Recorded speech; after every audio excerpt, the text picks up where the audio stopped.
ഉന്നത വിദ്യാഭ്യാസ മേഖലയിലെ സർക്കാർ ഗവർണർ സമവായത്തിൽ ഇടത് വിദ്യാർത്ഥി അധ്യാപക സംഘടനകൾക്കും ജീവനക്കാർക്കും കടുത്ത അതൃപ്തി എങ്ങനെ ഉണ്ടാവാതിരിക്കും? സ്ഥിരം VC നിയമനത്തിനു പിന്നാലെ ഭാരതാംബ വിവാദത്തിൽ സർക്കാരിനൊപ്പം നിന്ന് KS അനിൽകുമാറിനെ കൈവിട്ടു എന്നാണ് ഒരു വിഭാഗം ആരോപിക്കുന്നത്. അതേസമയം നിയമക്കുരുക്ക് ഒഴിവാക്കാൻ സ്ഥലം മാറ്റമാണ് നല്ലതെന്ന് ഇടത് അധ്യാപക സംഘടന തന്നെ അനിൽകുമാറിനോട് നിർദ്ദേശിച്ചു. VC നിയമന തർക്കത്തിൽ സമവായമായതിനാൽ ഗവർണറുടെ അപ്പീൽ സുപ്രീം കോടതി ഇന്ന് തീർപ്പാക്കിയേക്കും. CPIM സംസ്ഥാന സെക്രട്ടേറിയറ്റ് യോഗത്തിൽ ചില നേതാക്കൾ ആശങ്ക അറിയിച്ചെങ്കിലും ധാരണയിലെത്തിയില്ലെങ്കിൽ ഒഴിഞ്ഞുകിടക്കുന്ന മറ്റ് VC നിയമനവും പ്രതിസന്ധിയിലാകുമെന്ന് മുഖ്യമന്ത്രി വിശദീകരിക്കുകയായിരുന്നു. ഗോപാൽ ശിലാസനിലും റഹീസ് റഷീദും ചേരുന്നുണ്ട് കൂടുതൽ വിവരങ്ങളുമായി. രണ്ടു പ്രധാനപ്പെട്ട കാര്യങ്ങളാണ്. അതിലൊന്ന്, Gopal very good morning, Rahees Rasheed very good morning. ഈ രജിസ്ട്രാറുടെ കാര്യത്തിൽ സർക്കാർ കൈവിട്ടു എന്ന തരത്തിലുള്ള ചില ചർച്ചകളൊക്കെ ചില നേതാക്കൾക്കിടയിലുണ്ട്, പ്രത്യേകിച്ച് വിദ്യാർത്ഥി സംഘടനാ നേതാക്കൾക്കിടയിലും അധ്യാപക സംഘടനാ നേതാക്കൾക്കിടയിലും. ഭാരതാംബ വിഷയത്തിൽ സർക്കാരിനൊപ്പം നിന്ന് പാർട്ടിക്കൊപ്പം നിന്ന് KS അനിൽകുമാർ എന്ന രജിസ്ട്രാറെ സർക്കാർ കൈവിട്ടോ എന്നതാണ് ഇപ്പോൾ ഉയരുന്ന പ്രധാനപ്പെട്ട ചോദ്യം. നമുക്ക് ലഭിക്കുന്ന വിവരമനുസരിച്ച് അനിൽകുമാർ തന്നെ DB കോളേജിലേക്ക് മടങ്ങിപ്പോകണം എന്ന ഒരാവശ്യം അറിയിക്കുകയും അതിനെ തുടർന്ന് AKPCT അതായിരിക്കും നല്ലതെന്ന തീരുമാനത്തിലെടുത്താണ് സർക്കാരിനെ കൊണ്ട് തീരുമാനമെടുപ്പിച്ചതെന്നാണ് മനസ്സിലാക്കാൻ സാധിക്കുന്നത്.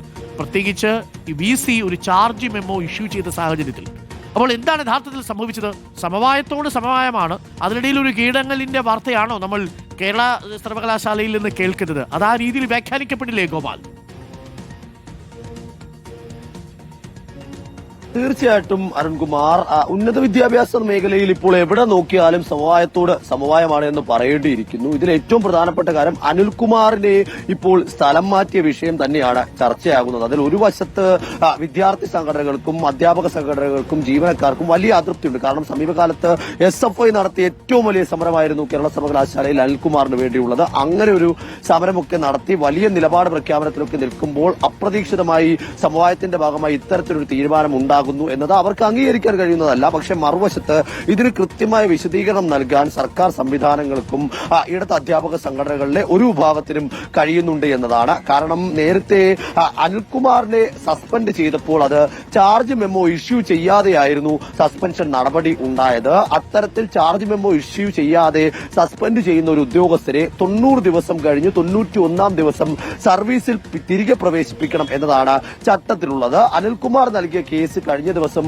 ഹൈക്കോടതിയിൽ പരിഗണിച്ചപ്പോൾ ഈ വിഷയം അനിൽകുമാറിന്റെ അഭിഭാഷകൻ ഹൈക്കോടതിയിൽ സൂചിപ്പിക്കുകയുണ്ടായി. ഇത്തരത്തിൽ 90 ദിവസത്തോളമായി ചാർജ് മെമ്മോ ഇല്ലാതെ സസ്പെൻഷൻ നിലനിർത്തുന്നു. അതുകൊണ്ട് തന്നെ സ്വാഭാവിക നടപടി എന്നോണം 91ാം ദിവസം തിരികെ ജോലിയിൽ പ്രവേശിപ്പിക്കേണ്ടതുണ്ട് എന്ന്. ഇതേ തുടർന്ന് അന്ന് ജസ്റ്റിസ് നഗരേഷ് എന്റെ ബെഞ്ച് ഈ കേസ് ഇന്നത്തേക്ക് പരിഗണിക്കുന്നതിനായി മാറ്റിവെച്ചു. ഇതിനിടയിലാണ് കഴിഞ്ഞ ദിവസം ധൃതി പിടിച്ച് വൈസ് ചാൻസലർ മോഹനൻ കുന്നുമ്മൽ ഓൺലൈനായി മെയിൽ മുഖാന്തരം അന്ന് ആരോപിച്ച കുറ്റങ്ങളെല്ലാം ആരോപിച്ചുകൊണ്ട് ഡോക്ടർ KS അനിൽകുമാറിന് ചാർജ് മെമ്മോ ഇഷ്യൂ ചെയ്തിട്ടുള്ളത്. ഇതോടുകൂടി തന്നെ ഈ വിഷയം കൂടുതൽ നിയമക്കുരുക്കിലേക്ക് പോകുമെന്ന കാര്യത്തിൽ ഏറെക്കുറെ സ്ഥിരീകരണമായി. അതോടെയാണ് ഇടത് അധ്യാപക സംഘടനയായ AKPCT സർവകലാശാലയിലെ ഭരണസ്തംഭനം ഒഴിവാക്കുന്നതിനും അതുപോലെ തന്നെ രജിസ്ട്രാർ തർക്കത്തിൽ ഒരു സമവായത്തിനും വേണ്ടി അനിൽകുമാറിനോട് മടങ്ങി DB കോളേജിലേക്ക് പോകാൻ ആവശ്യപ്പെട്ടത്. Okay, thank you. അതാണ് സംഭവിച്ചിരിക്കുന്നത്. അപ്പോൾ KS അനിൽകുമാർ കേരള സർവകലാശാല രജിസ്ട്രാർ ഇനി DB കോളേജിന്റെ പ്രിൻസിപ്പളായിട്ട് തിരിച്ചു പോകും.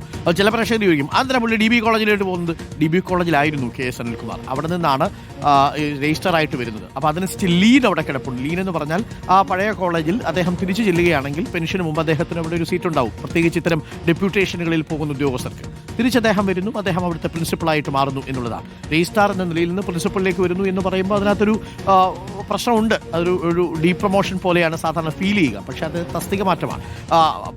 നമ്മൾ രജിസ്ട്രാറിൽ നിന്ന് പ്രിൻസിപ്പളായി മാറുന്നതാണ്.